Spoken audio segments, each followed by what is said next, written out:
quero convidar você a abrir a sua Bíblia em Atos capítulo 11. Nós vamos refletir nesse texto, nessa noite. Quando nós chegamos para a igreja, chegamos para o Evangelho, a gente sabe que nós temos que mudar várias coisas. Só que as coisas mais difíceis de serem modificadas são aquelas que têm a ver com a nossa pessoa, com a nossa própria pessoa. E a gente acaba alterando alguns costumes, alguns horários, algumas agendas, né? A gente começa a fazer alguns movimentos na nossa vida. Mas quando se trata de mudar coisas que têm a ver com a gente, com a nossa personalidade, com o nosso temperamento, né? Com o nosso jeito de ser e lidar com as coisas, às vezes nós temos um pouco de dificuldade. E aí é importante a gente olhar para algumas questões, né? Que a Bíblia ela levanta, e a Bíblia ela gira muito em torno de histórias, né, de pessoas, de personagens. E nós temos aqui um dos personagens em Atos capítulo 11, versículo 24, que cativa a nossa atenção pela forma como o livro de Atos narra a história desse homem, lida com ele e o coloca dentro da história da igreja aí, para que a gente possa tirar lições para nós. Queria convidar você, mesmo sentado como você está, mas a ler comigo conforme está na tela ali, Atos 11, 24. Só esse verso para a gente começar nossa reflexão hoje à noite aqui. Vamos lá? Ele era homem bom, cheio do Espírito Santo e de fé. E muitas pessoas foram acrescentadas ao Senhor. Como o ensaio ficou muito bonito, agora nós vamos ler para valer, tá bom? Vamos lá, solta a sua voz. Ele era homem bom, cheio do Espírito Santo e de fé. E muitas pessoas foram acrescentadas ao Senhor. Amém? O livro de Atos ele se propõe a descrever como a igreja começou depois que Jesus ressuscitou e voltou aos céus. Lucas, o médico, o mesmo que escreveu o Evangelho, é quem se considera o autor desse livro. E a característica principal desse livro, como o nome diz, né, é narrar os atos, narrar as ações dos apóstolos, plantando e expandindo a igreja naqueles anos que se seguiram a partida de Jesus. Na narrativa de Atos vão surgir nomes que para nós, quando você começa a ler os evangelhos, eles são desconhecidos, né? Porque quando você lê Mateus, Marcos, Lucas, João, você se acostuma com alguns nomes que vão aparecendo. Mas quando você se adentra ao livro de Atos, começam a aparecer alguns nomes diferentes. Nomes até então não citados, personagens diferentes. E eles vão ganhando algum tipo de projeção à medida que a narrativa vai correndo, transcorrendo. Barnabé se destaca no livro, e ele é descrito como um homem que transbordava Deus em tudo aquilo que ele fazia. Ele era uma pessoa diferente. Atos 11, 24, resume suas qualidades, declarando que Barnabé era um homem bom. Algumas versões dizem que ele era um homem de bem. Diz que ele era um homem cheio do Espírito Santo. E diz que ele era um homem cheio de fé. Algumas cenas em que a sua participação é descrita deixam claro que Barnabé foi um homem profundamente comprometido com Deus. Ele era um homem tão cheio, ele era um homem tão pleno de Deus, que ele deixou marcas fortíssimas nessa narrativa do livro de Atos. Pessoas cheias de Deus são aquelas que estão vazias de si mesmas. Pessoas cheias de Deus são aquelas pessoas que estão tão tomadas por Deus, que Deus pode dominá-las, Deus pode controlar essas pessoas. E Barnabé era alguém assim. Aonde ele aparece, alguma coisa significativa vai acontecer no livro de Atos. Ele nunca aparece por aparecer. O nome dele está sempre associado a uma ação que vai ser marcante nessa narrativa. Eu queria observar algumas dessas passagens em Atos, em que ele aparece como uma figura importante na mudança de algum cenário. E por aí nós já entendemos que pessoas assim, né, pessoas cheias de Deus, são pessoas que levam transformação onde elas forem. Elas não passam despercebidas na história, mas elas vão fazer diferença na história. E o Barnabé, ele é alguém assim. Por onde ele passa, alguma coisa muda, modifica. Já viu? Tinha um comercial de TV, né, um tempo atrás, eu não me lembro direito qual que era, que a pessoa ia passando assim, e por onde ela ia passando, parece que tudo ia ficando de cores diferentes, né? Então, essa é a ideia do Barnabé. Barnabé, por onde ele passa, parece que as cores mudam. Tudo ganha mais sentido. Porque por onde ele passa, ele faz uma diferença. Por isso, vamos olhar algumas, na verdade, 3 marcas de pessoas cheias de Deus. Marcas que, na verdade, são diferenciais, são diferenças. E o meu intuito, claro, nesta noite é que você observe a história de Barnabé, a pessoa de Barnabé, e que você tenha esse desejo. Eu quero ser como Barnabé. A descrição da vida dele não está aí por um acaso, não está aí para que a gente contemple apenas. Mas certamente está aí para que a gente observe essa vida e a gente pensa assim, está aí uma vida a ser imitada. E eu preciso querer ser cheia de Deus, como Barnabé também foi. A primeira marca, o primeiro diferencial de uma pessoa que é cheia de Deus é o coração da pessoa. A gente poderia dizer que Barnabé tinha um coração diferente. Um dos episódios centrais em que Barnabé se destaca como um homem cheio de Deus está em Atos 9, versículo 26 e 28. Mas, antes, a gente precisa entender todo o contexto de Atos 9. O livro de Atos tem 2 grandes personagens, 2 grandes homens, que são muito importantes nessa narrativa. Na verdade, assim como o povo de Israel, a igreja também é sempre conduzida por algum líder. Alguém que Deus escolhe e essa pessoa vai conduzir a sua igreja. No livro de Atos nós temos 2 homens. Se você pegar o livro de Atos, capítulo 1 até o capítulo 12, você vai perceber que tem um homem que está puxando a igreja. Como se a igreja fosse um trem, né? No bom sentido da coisa, né? E nós temos uma locomotiva que está puxando. E essa locomotiva que está puxando é um homem chamado Pedro. O apóstolo Pedro é quem puxa a igreja. Em Atos, capítulo 1 até o capítulo 12. Sempre ele é a pessoa que vai ser o líder, que vai ser quem puxa, quem conduz a igreja, quem leva a igreja, quem dá a visão para a igreja. É o apóstolo Pedro. A partir do capítulo 13 vai surgir em cena um homem chamado Paulo. E até o capítulo 28, você vai ver que a locomotiva que puxa esse trem da igreja é o apóstolo Paulo. Mudou o personagem. Pedro some de cena. E agora então Paulo é essa pessoa importante. Porém, antes de narrar Paulo exercendo o ministério, o livro de Atos ele tem que apresentar esse Paulo.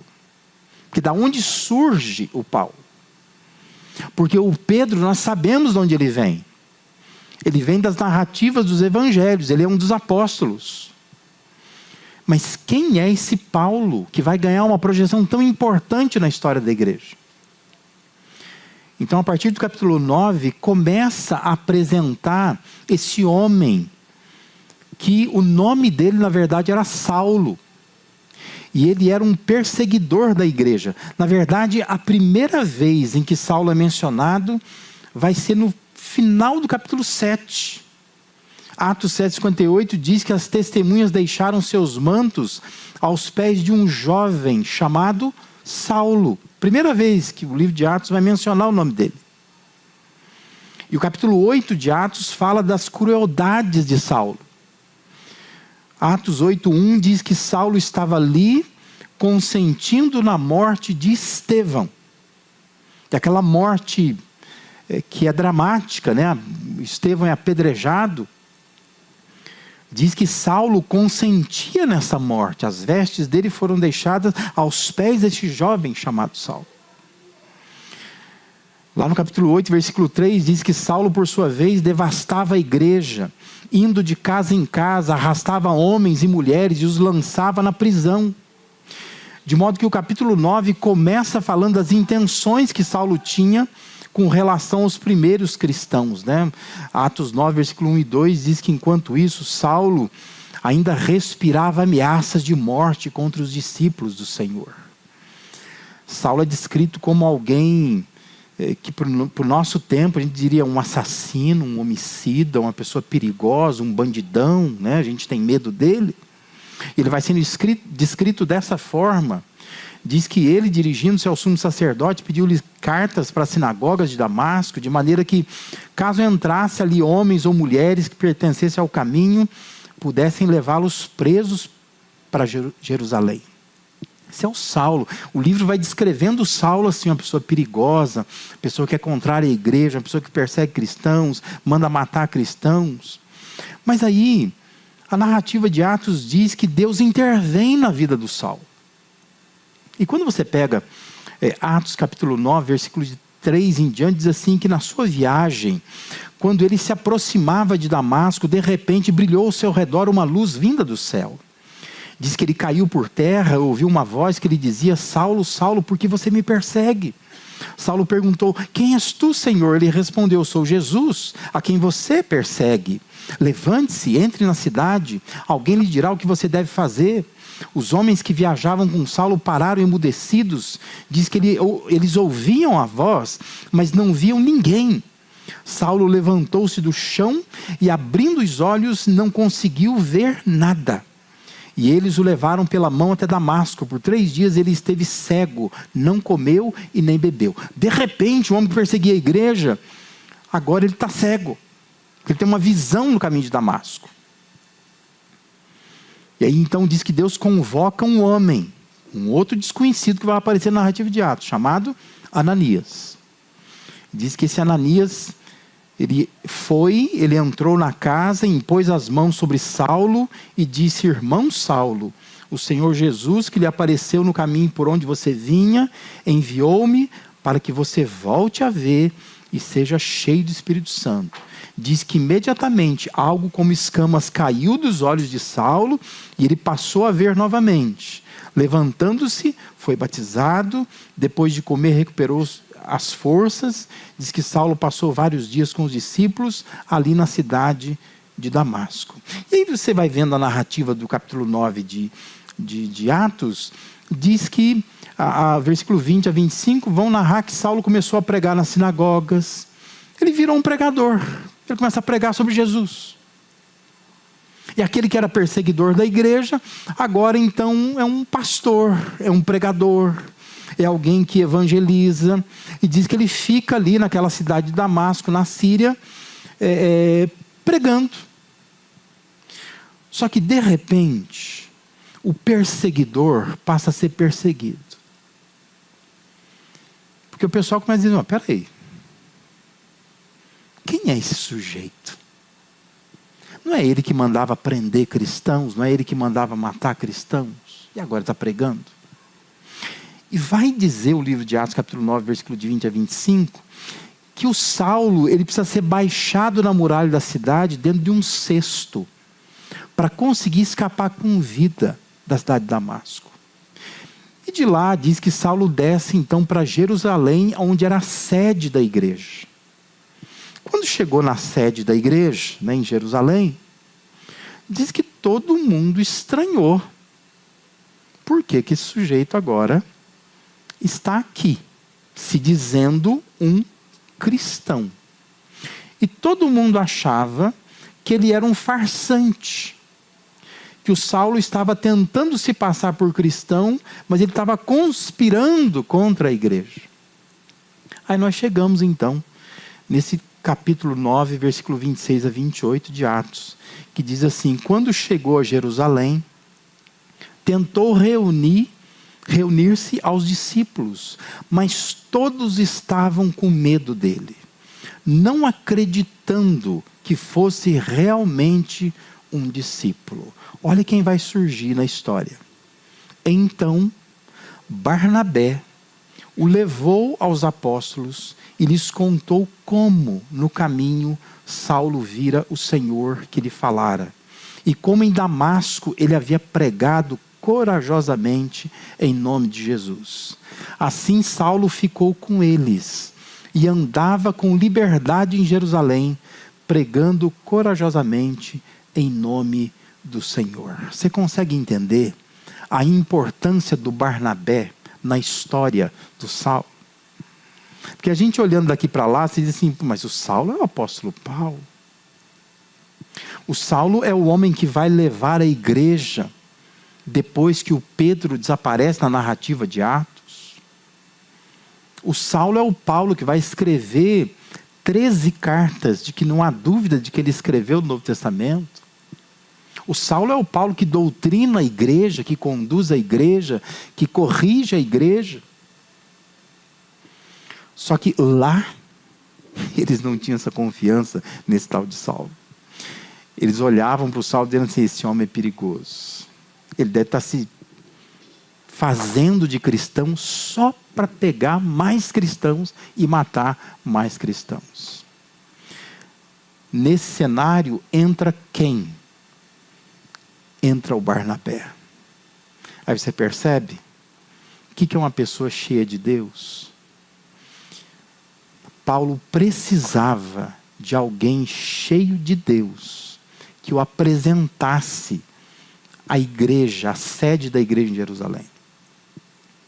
E nesse cenário surge o Barnabé, um homem que tem um coração diferente. Coração cheio de Deus, que consegue perceber o que estava acontecendo à sua volta. Ele entendeu que este Saulo precisa de uma autenticação minha, de uma palavra minha, porque todo mundo aqui me conhece e não o conhece. Nas palavras de hoje, a gente ia dizer assim, o Barnabé colocou a cabeça dele a prêmio, né? Ele arrisca a sua reputação quando ele diz, olha, pode confiar neste Saulo. Eu sei da história dele no caminho de Damasco, eu sei que ele se converteu, eu sei que ele tem pregado corajosamente. Pode confiar que esse homem aí, ele ainda vai dar muita alegria para a igreja. Pessoas cheias de Deus têm empatia por outras pessoas, que às vezes elas até mal conhecem. Mas elas conseguem perceber o que Deus deseja fazer na vida de outras pessoas. Pessoas cheias de Deus, elas desejam ser instrumentos nas mãos de Deus para abençoar outras pessoas. Barnabé entendeu que naquela situação envolvendo o recém-convertido Saulo, ele tinha que entrar. A palavra, a presença dele era importante naquela situação. Ninguém queria acolher Paulo, mas Barnabé tinha um coração acolhedor. Ele tinha o coração voltado a cuidar de quem precisava. E quem Saulo se tornou? Olha a importância do Paulo para nós hoje. E imaginar que lá na base da história do apóstolo Paulo, nós temos uma pessoa chamada Barnabé. Um homem cheio de Deus. Um homem que tinha um coração diferente. Alguém que foi lá e se expôs em favor do Saulo, que naquele momento ninguém acreditava nele. Pessoas cheias de Deus têm um coração diferente. Pessoas cheias de Deus, elas transbordam Deus de tal forma que elas conseguem olhar para algumas situações de uma forma diferente. Tem empatia por pessoas desacreditadas, improváveis. Mas quando a pessoa está cheia de Deus, o coração dela bate junto com Deus. E ela consegue perceber qual o propósito que Deus tem na vida daquela pessoa. E ela entra muitas vezes para defender alguém que ninguém está querendo defender. Percebe a importância? Por que é importante nós sermos pessoas cheias de Deus?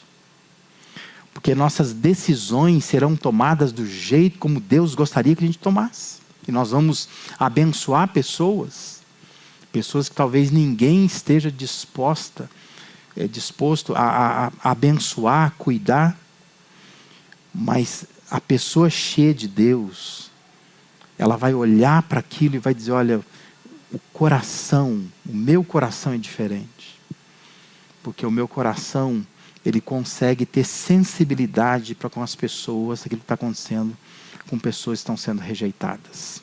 Em segundo lugar, outro diferencial de pessoas que estão cheias de Deus é uma disposição diferente. Na verdade, a primeira vez que Barnabé vai aparecer na narrativa de Atos está no capítulo 4. O seu nome, de fato, não era Barnabé. Barnabé foi um apelido que deram para ele.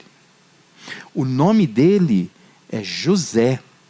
E em Atos capítulo 4, ele é apresentado como um levita de Chipre. Mas diz que os apóstolos deram um nome hebraico nele. O nome de Barnabé. Porque ele é filho de exortação. Ele é filho de encorajamento, filho de consolação. Lucas escreveu que Barnabé, esse nome hebraico, significa consolador, que é da palavra grega paráclesis, né? Que da onde vem a palavra que nós encontramos no Novo Testamento para o Espírito Santo, para o Paráclitos, né? Para alguém que consola, para o papel que o Espírito Santo faz na vida das pessoas, de consolar, de confortar as pessoas. E João vai usar essa palavra para se referir ao Espírito Santo, em João capítulo 14, capítulo 16. Os apóstolos viam em José uma característica forte de alguém que incentivava. Ele era alguém que encorajava, alguém que despertava alguma mudança, alguma motivação, inspiração em outras pessoas. Por isso, nós notamos em Barnabé, ele era um homem que tinha uma disposição diferente. Por isso que eles o apelidaram de Barnabé. Ele é um filho de consolação. É alguém que demonstrava na sua vida que o encorajamento, a admoestação, a exortação, o aconselhamento exerciam sobre ele uma autoridade como se fosse um pai. Por isso que ele é filho disto. Porque ele está debaixo da autoridade de uma exortação. Ele exorta com a sua vida, o jeito dele viver. Ele é uma pessoa diferente, os apóstolos chamam assim. O nome é José, mas eles o chamam de Barnabé. Atos 4, 36 e 37 diz que José é um levita de Chipre, a quem os apóstolos deram o nome de Barnabé, que significa encorajador, vendeu um campo que possuía, trouxe o dinheiro e o colocou aos pés dos apóstolos. Após apresentar o Barnabé, surge uma ação desse homem que revela ser ele uma pessoa cheia de Deus. Diante de uma circunstância que aquela igreja estava vivendo, houve nele a disposição de vender um campo, de trazer o dinheiro, de colocar ou depositar nos pés ou aos pés dos apóstolos. Talvez se a gente olhar e imaginar assim, isso não é nada demais. Exceto pelo fato de que ele é um levita. E se você conhece toda a história do Antigo Testamento, você sabe que os levitas não tinham herança. Se fosse pensar todas as tribos de Israel, a tribo que tinha menor patrimônio é a tribo de Levi. Porque os levitas não tiveram direito na divisão das terras. Os levitas tinham que viver do templo. Eles eram de onde vinha a família dos sacerdotes, dos cantores, dos instrumentistas, que cuidavam do culto em Israel. E José ele é apresentado como alguém assim, ele é um levita. Portanto, não olhe para o Barnabé como alguém que tem posses, que tem dinheiro. Ele não é assim. A ideia do livro de Atos não é chamar atenção para um homem rico que tem um sítio e ele vende o sítio e dá para a igreja. Mas a intenção da narrativa de Atos é demonstrar que esse homem tem disposição, mais do que recursos. Ele tem uma disposição diferente. Ele é um homem que está tão cheio de Deus que ele não vê que precisa dessas coisas. E ele se dispõe das coisas que ele possuía. Nele era possível encontrar uma disposição diferente. Ele é destacado por causa daquilo que estava acontecendo na igreja ali. Se você observar os versos 34 e 35, diz que não havia pessoas necessitadas entre eles, pois os que possuíam terras ou casas as vendiam, traziam o dinheiro da venda e colocavam aos pés dos apóstolos, que os distribuíam segundo a necessidade de cada um. Aquela igreja, chamada igreja primitiva, era cheia do Espírito Santo, porque os seus membros eram pessoas cheias do Espírito Santo. E eram pessoas generosas. E o Barnabé, ele surge na narrativa como um vulto excepcional. É alguém que é exemplar. É alguém que está muito acima da média. Porque ele é o exemplo de uma dessas pessoas movidas por uma disposição de doar o que poucos estavam dispostos a doar. A disposição diferente, a generosidade de Barnabé despertou até gente com más intenções. Você lê a narrativa de Atos, vai dizer no capítulo 5 que surge o Ananias e a Safira, querendo se passar por gente generosa, acaba sendo julgada, condenada por Deus ali mesmo. Mas o Barnabé, ele é uma pessoa cheia de Deus. E essa pessoa cheia de Deus tem uma disposição diferente. Pessoas, quando elas estão cheias de Deus, isso a gente percebe na maneira como elas lidam com as coisas que elas têm. Como que elas se desapegam das coisas. E o Barnabé, ele é alguém assim. Na verdade, ele é introduzido no livro de Atos por essa característica. E eu só deixei isso aqui em segundo lugar, porque eu tenho absoluta certeza, se eu começasse por essa característica, você ia bloquear a sua mente, eu tenho certeza. Que você ia dizer assim, o pastor quer falar sobre dinheiro. E está usando o Barnabé para isso. Mas no livro de Atos, o Barnabé ele é introduzido como uma pessoa extremamente generosa. Uma pessoa que tem uma disposição diferente. Porque ele está tão cheio de Deus, ele se esvazia de si mesmo. Ele está olhando para a igreja do Senhor e ele quer abençoar e suprir necessidades daquela comunidade, daquela igreja. Chama atenção como a disposição dele é diferente. Como Barnabé é um homem diferente. Como ele está cheio de Deus, como ele está vazio de si mesmo. E uma terceira característica, uma terceira marca que nós percebemos em Barnabé é a visão diferente. O capítulo 11 de Atos é uma outra situação importante na qual Barnabé vai aparecer para cooperar. E aí nós chegamos ao texto de onde nós partimos, né? É onde está o versículo 24, nós lemos no início. Os versos de 1 a 18, capítulo 11, revelam os desconfortos gerados naquela igreja. A igreja estava começando e se expandindo. Porque a princípio a igreja ela era formada por judeus cristãos. E o evangelho começa a avançar na direção dos gentios. Aí você observa que diz que os que tinham sido dispersos por causa da perseguição desencadeada lá com a morte de Estevão, chegaram até a Fenícia, Chipre, Antioquia, anunciando a mensagem apenas aos judeus. Alguns deles, todavia, cipriotas e sirineus, foram a Antioquia e começaram a falar também aos gregos, contando-lhes as boas novas a respeito do Senhor Jesus. A mão do Senhor estava com eles, e muitos creram e se converteram ao Senhor. Aí veja o que aconteceu. Diz que notícias desse fato chegaram aos ouvidos da igreja em Jerusalém. E eles enviaram Barnabé a Antioquia. Este, ali chegando e vendo a graça de Deus, ficou alegre e os animou a permanecerem fiéis ao Senhor de todo o coração. Ele era um homem bom, cheio de Espírito Santo, de fé. Muitas pessoas foram acrescentadas ao Senhor. Diz que então Barnabé foi para Tarso procurar Saulo e quando ele o encontrou, ele o leva até Antioquia. É interessante como que a narrativa de Atos ela coloca o Barnabé num momento tão crucial.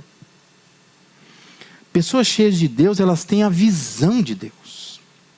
Porque elas conseguem perceber o que Deus está fazendo e como Deus está fazendo, ainda que ninguém pareça notar. Não sei se você entendeu a narrativa aqui, mas o que acontece é que a igreja vai expandindo. A igreja vai chegando lá na região da Fenícia, de Chipre, de Antioquia. Só que diz que lá em Antioquia eles continuam pregando só para judeu. Eles têm um nicho. Eles acham assim, nós vamos pregar o evangelho para essas pessoas, para essa raça, a raça dos judeus. Embora já tinha acontecido algumas coisas antes, mas eles ainda estão fechados para isso. E diz que tem um grupo de convertidos que começa a pregar também para gregos. E pessoas que não são do povo judeu começam a se converter. Diz que a igreja ficou animada, ficou diferente. Porque ali começa a estabelecer uma igreja misturada, né, de judeus e gentios. Essas coisas correm rapidamente. E diz que lá na igreja sede chega a notícia. Opa, tem um movimento esquisito acontecendo lá em Antioquia. O que nós vamos mandar para lá? Vamos mandar o Barnabé. Porque o Barnabé diz que ele é um homem de bem. Ele é um homem cheio de Espírito Santo, é um homem cheio de fé, e ele é de Chipre. Ele deve se comunicar melhor com esse pessoal de lá. Manda o Barnabé para lá. O texto diz que quando o Barnabé chega lá, diz que ele não olha as pessoas que estão lá. Diz que o Barnabé, ele não olha para a raça, ele não olha para a origem daquelas pessoas. O texto diz assim, que quando o Barnabé chega lá, ele vê a graça de Deus naquele lugar. Eu fico pensando, o que Barnabé viu em Antioquia? O que ele viu? Como é que alguém que tem uma tarefa dizendo assim, olha, vai lá que nós estamos preocupados com aquela igreja lá. Eles estão reunindo umas pessoas diferentes, nós não estamos acostumados. Eles estão fazendo uns cultos, talvez são esse culto um pouco diferente. Então ele se desloca de Jerusalém e ele vai até Antioquia, numa viagem, uma incumbência missionária, tentando chegar lá e ver o que está acontecendo nesse lugar. Imagine se você está no lugar de Barnabé, quem é você? Quais são as preocupações, as anotações que você vai fazer? Que tipo de relatório você vai trazer? Diz que quando Barnabé chegou lá, o texto diz assim, ele viu a graça de Deus ali. Como é que alguém vê a graça de Deus? Só alguém cheio de Deus pode olhar para uma situação que está todo mundo criticando, está todo mundo achando que está errado, está todo mundo mandando ir lá ver, verificar. Chega lá e diz assim, mas eu estou vendo a graça de Deus aqui. Sabe o que é isso? Só alguém cheio de Deus para ver isso. Está todo mundo contrário a isso. Eles estão achando assim que o Barnabé vai lá e vai botar para quebrar. Ele vai fechar aquele negócio lá. Aquilo ali não tem futuro. Aquilo ali é uma situação de falência total. Não vale a pena. Acaba com esse negócio. Aí diz que o Barnabé chega lá, ele viu a graça de Deus lá. O que Barnabé viu lá? A ponto de, como o texto diz, ele ficar alegre, ele animar aquelas pessoas a permanecerem fiéis de todo o coração, a ponto de o texto dizer que ele era um homem bom, cheio de Espírito Santo e de fé, e diz que muitas pessoas foram acrescentadas ao Senhor. Presta atenção numa coisa. Do mesmo jeito que nós temos Pedro e Paulo como dois homens principais, líderes principais em Atos, nós temos duas igrejas principais em Atos. Uma delas é Jerusalém, a outra é Antioquia. A partir do capítulo 13, Antioquia é a principal agência missionária no livro de Atos. É por esta igreja que Paulo será enviado ao mundo inteiro. O evangelho vai ser espalhado para o mundo por meio de Antioquia. Antioquia era a igreja que Jerusalém, se não mandasse o Barnabé, teria fechado. Entende a importância do Barnabé? Entende a importância de uma pessoa cheia de Deus, numa posição estratégica? O Barnabé é um homem cheio de Deus. Ele tem a visão de Deus. E quando ele chega lá, diz que ele vê a graça de Deus ali. que ele viu? Diga para mim, o que ele viu? Se as notícias que chegaram a Jerusalém eram de que, olha, isso aqui está perigoso, isso aqui está preocupante, isso aqui não é um negócio bacana, não estou vendo muito futuro para essa igreja. Mas diz que Barnabé chega lá, ele vê a graça de Deus. Pessoas cheias de Deus têm a visão de Deus. A razão, o motivo de Barnabé agir assim, o texto justifica, dizendo que ele era um homem bom, ele era um homem de bem. Ele era um homem cheio do Espírito Santo, ele era um homem cheio de fé. Eu fico pensando quanta diferença pessoas cheias de Deus podem fazer neste mundo.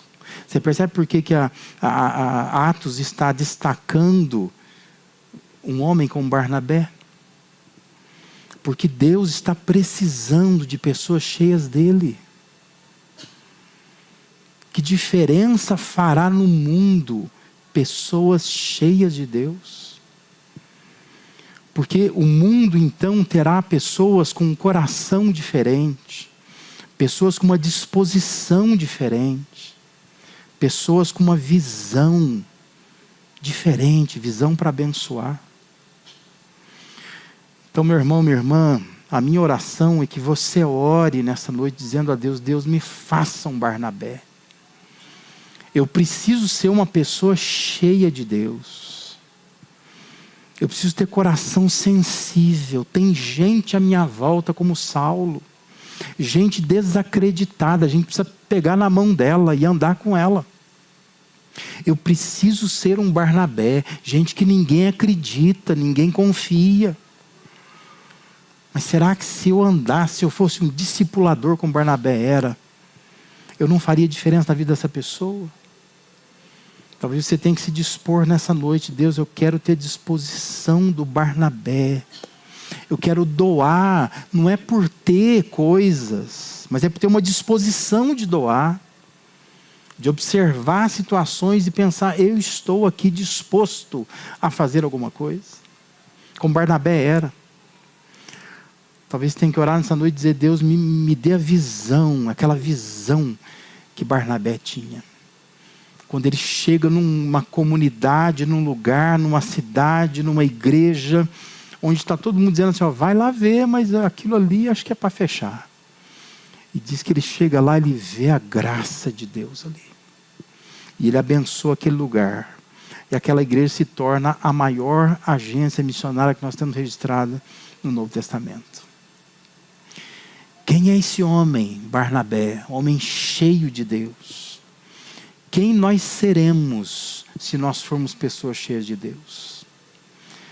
Nós teremos corações sensíveis, teremos disposição em doar, teremos visão para abençoar. Que diferença faremos nesse mundo se nós formos pessoas cheias de Deus? A minha oração é que você se disponha nas mãos do Senhor nessa noite. Diga, Deus, eu quero ser como Barnabé. Eu quero ter uma história como Barnabé. Talvez a gente esteja contente demais em ter uma vida comum demais. Nós somos crentes, a gente vem na igreja, a gente contribui, a gente faz as coisas. Mas Deus quer mudar a nossa pessoa. E Deus quer nos fazer transbordar dele. De forma que pessoas serão abençoadas, situações serão abençoadas, circunstâncias serão mudadas.